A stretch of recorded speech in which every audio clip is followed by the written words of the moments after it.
Bene, grazie, è un onore averla qua con noi. L'onore è mio. Non mi contacca, ricercatori. Piacere. Benvenuta, signora. Grazie.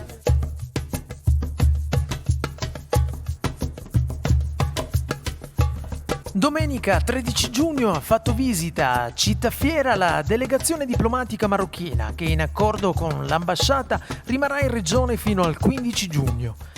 Sua Eccellenza Ambasciatore del Marocco, Youssef Balla, accompagnato dal vicepresidente della regione Friuli Venezia Giulia, Riccardo Riccardi, ha visitato il centro commerciale Cittafiera, accompagnato dal suo fondatore Antonio Maria Bardelli, che gli ha presentato le eccellenze commerciali presenti all'interno della struttura. È stato un piacevole incontro per confrontarci sulle dinamiche commerciali dei nostri paesi.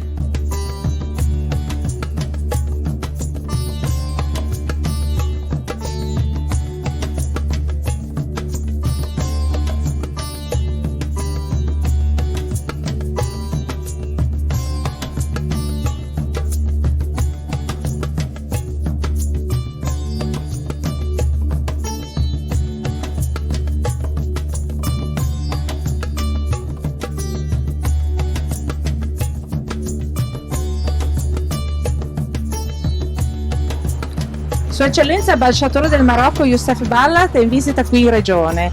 Buongiorno ambasciatore. Ecco, il motivo di questa visita e soprattutto il programma di questa visita qui in Friuli Venezia Giulia. Grazie.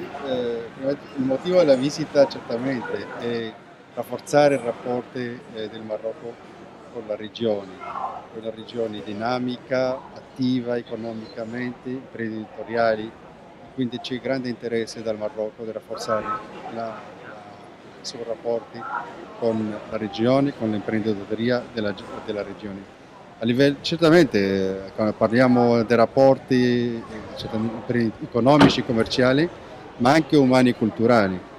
È una regione con un status speciale che ci interessa moltissimo in queste situazioni, anche avremo molti contatti istituzionali. Il programma è un programma veramente molto pieno, molto impegnativo, con contatti con rappresentanti imprenditoriali e istituzionali. Bene, e diciamo che lei si ferma qui fino a quando? Fino a domani.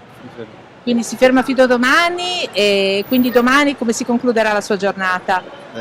Domani abbiamo credo un incontro con il signor sindaco e dopo abbiamo altri incontri con imprenditori e ci spostiamo altre zone della regione.